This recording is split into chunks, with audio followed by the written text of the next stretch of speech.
Hey folks, I'm JoJo Lewis here at the beautiful Palladio Theater in Folsom, California, and we are going to be talking to people all night about how awesome it is that Avengers 2 is premiering tonight. It is absolute pandemonium here. There's just so many people. There's just tons of people excited. Sir, how long ago did you get your ticket to see Avengers 2?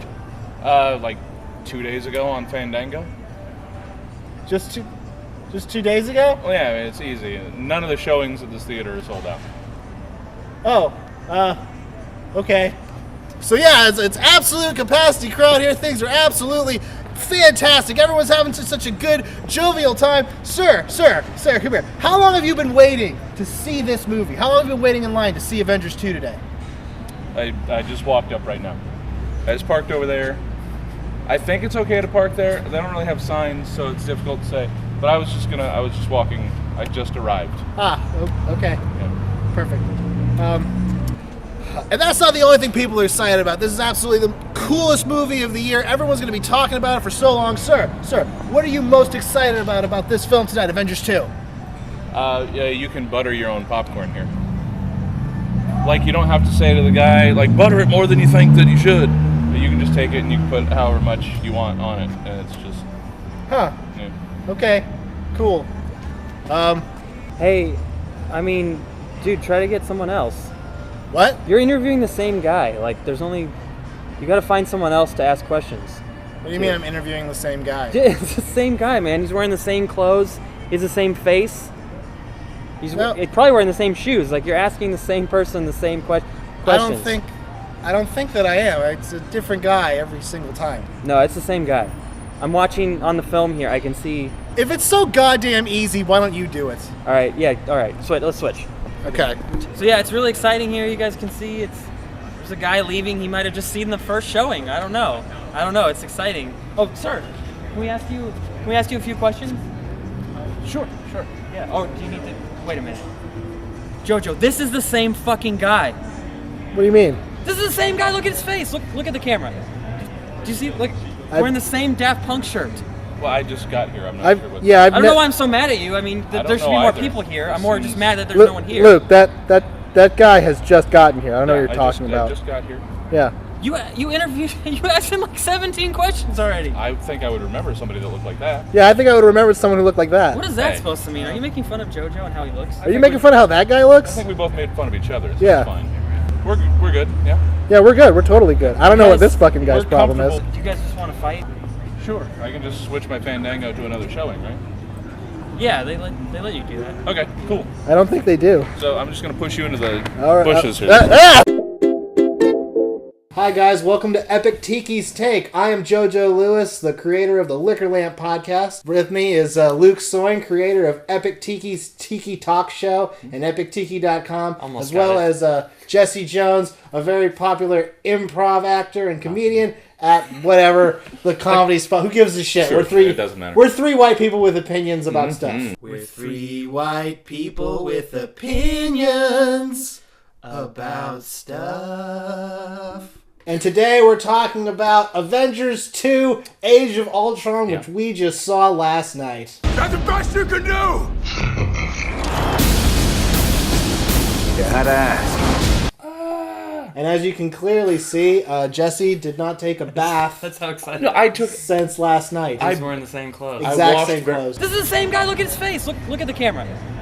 Do you see? Look, wearing the same Daft Punk shirt. I thought we were going to maintain the illusion of some sort of continuity between because it was nighttime and then it's daytime. We're inside. We had a sleepover. That's what we did. It could be any time inside. It doesn't matter. But you can see the light in the. If you point it out, what it comes down to is I'm the only goddamn professional here. Yeah. You're like Sacha Baron Cohen in his Borat suit that he never washed. Gross. This is just mean-spirited now. Indeed, it is mean-spirited. Speaking of mean-spirited, JoJo's laugh last night during the movie. No, I had some friends that were like some, what do we call them, citizens or civilians?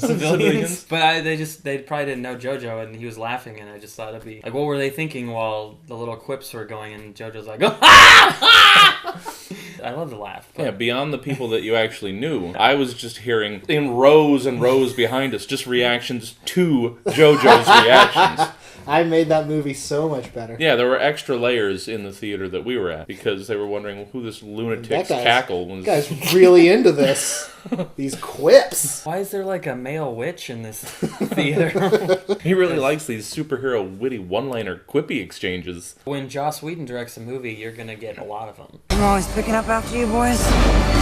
A ton of them. You just roll over, show your belly every time somebody snarls. Only when I've created a murder bot. Built in. Most of the dialogue in this movie was quips of some kind. That's, yes, 70% of the dialogue in this movie. And the final 2% and change was just the credits. And Thanos was like, huh. Oh, this is a sparkly glove. My hand is cold.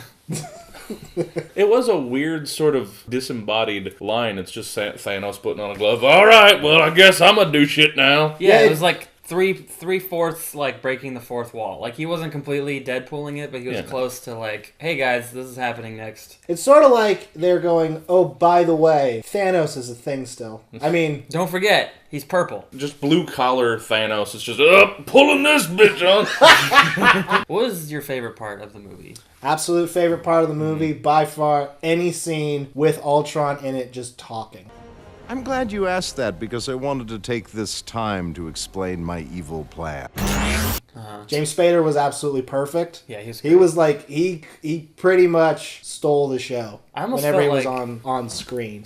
There was a couple times where he wasn't as scary because he was funny. Yeah, and I felt like when it started and he walked out and he was all like in that broken robot, it was creepy. Yeah. And then later it was just like he was menacing, but you know he would just make a joke and you're like, oh, he's not gonna probably kill him. It's way smarter to have a villain who you're kind of excited to see because what they're gonna say. It's like the Hulk jumps in after him in the plane, and he could say anything. He's like, "Oh, for God's sake!" And he gets thrown out of the plane. Yeah. That's a perfect line for getting thrown out of a plane by the Hulk. That was absolutely my favorite part. It was a lot like the Loki moment when he grabs Loki and just slams him in the apartment. Like, Ultron, I think, is the best villain I've seen so far in the Marvel Cinematic Universe. It's just he was a really good villain. I don't know. Personally, your favorite part?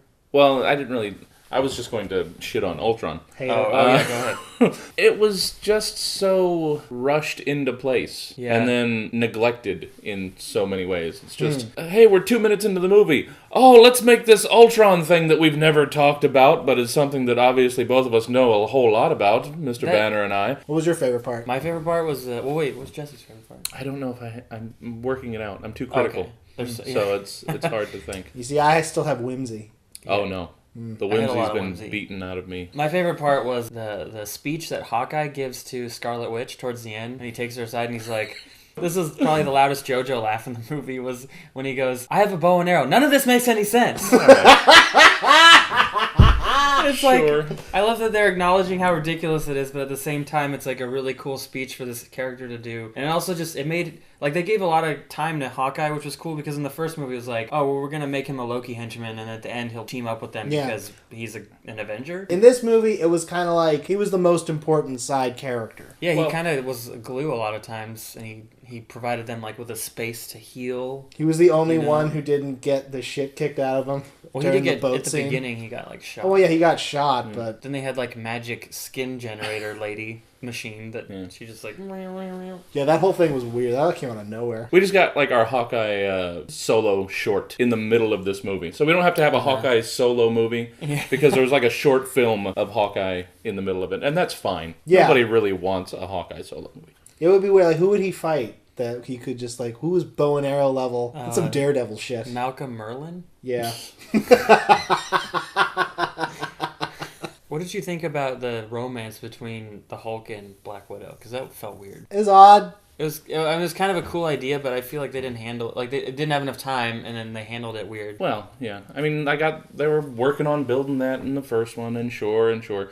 But in this movie with 7 fucking subplots... Kind of hard to follow. Yeah. We've got creation and introduction of Ultron, and then all of a sudden he's super crazy badass. And we've got Scarlet Witch and Quicksilver. We have to introduce them and make them evil, and then turn them back. And then we've got Hawkeye's cabin in the hills with his secret family, and the romance with Natasha and Banner, and the conflict between Captain America and Iron Man, and there's so much going on. Did you talk about how Birth of Thor the Vision. disappeared to see the future? Yeah, in a Didn't weird even get pool that into- they didn't yeah. explain. They were like, "Oh, Yeah. there's a pool that you go into a cave and you can relive a dream that someone had." Oh, and They hey, didn't Nick, explain that at all. hey, Nick Fury is back too, just because he's signed on for the movie. So it's spread He's so just there to thin. And the- like inspire them. And to the be like, "You guys metaphysical have to-" complexity of the Vision. Well, 8. yeah, there you go. That's 8 things that happened in Creation this of movie. life and introduction and ugh. And what's going on with Maria Hill? Does she work for Stark or Avengers or Nick Fury? What's happening? 9. So in 2 hours and 21 minutes, Yeah. we get to Math. try and fully explore 8 different tangents. Well, and then you also introduced Ulysses Claw for a minute, Sure, you got Claw. which I feel like that was fine because it kind of worked for him. Like, oh, okay, he wants to get strong, so he's going to find vibranium. Why not have it be Ulysses Claw, who's the Black Panther villain? I thought it was kind of cool how he ripped his arm off on accident. He's like, oh, sorry. It'll be fine. You'll be fine. It kind of comes to a point where this doesn't even really seem like it's its own movie. This seems like it's just a middle part of another movie. In the end, none of it matters because this is still going to make $1.5 billion, and the next one will too. I'm going to see it like 5 times. Yeah, I'm in going to see it theater. again. I mean, loved it. I'm going to see it. I have to see it again.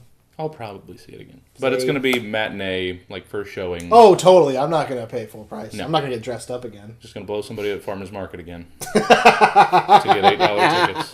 I didn't know that was a thing. Put this mouth to use Damn right. for discount movie tickets.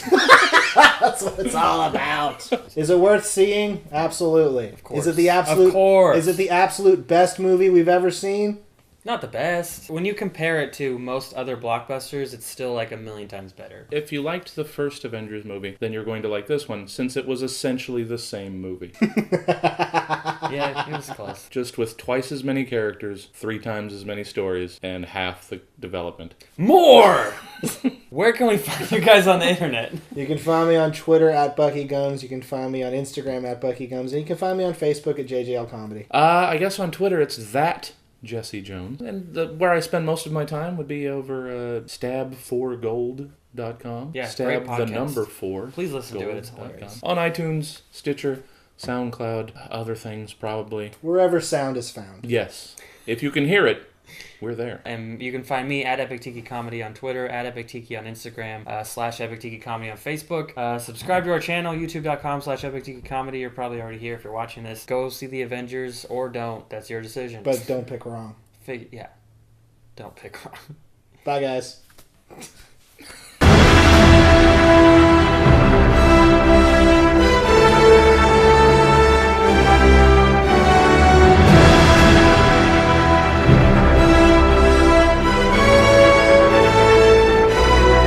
And they're dressed up. You can, like, it's like Black Widow in her street clothes. Black Widow's mom. Oh.